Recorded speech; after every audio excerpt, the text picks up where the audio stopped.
planning engaging instruction for all learners project, I did inquiry-based learning.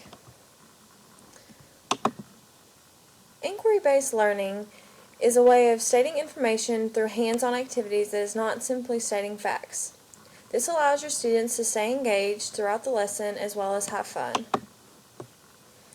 In our book by James Cooper, it tells us that inquiry-based learning actually developed as part of the scientific method, but it was later used across all subject areas. It is used to encourage students to use their own minds and methods to aid in the discovery.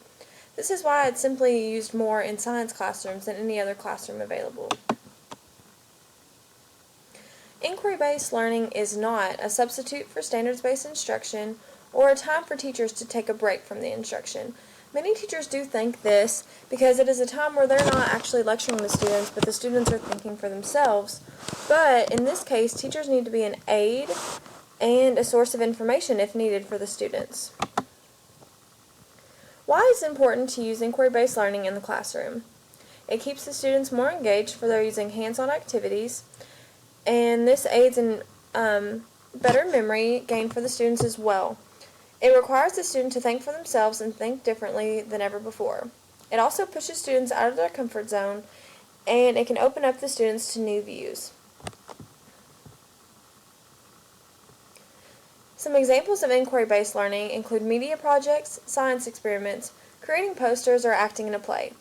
But other examples can include anything that is very creative or helps the students identify new ways to do things or any of those.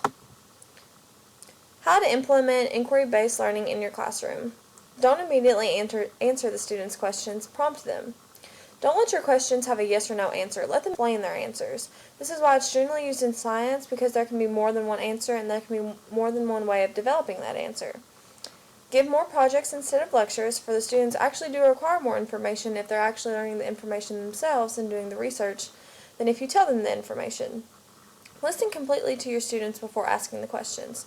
Sometimes you may not think of ways to do things, and the students may actually teach you something else that you never thought of before as well.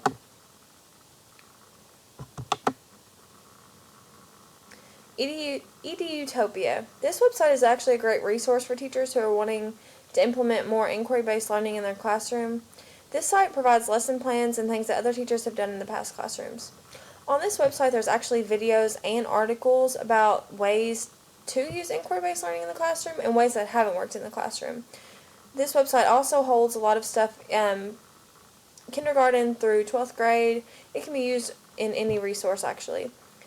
And these are my resources. Thank you.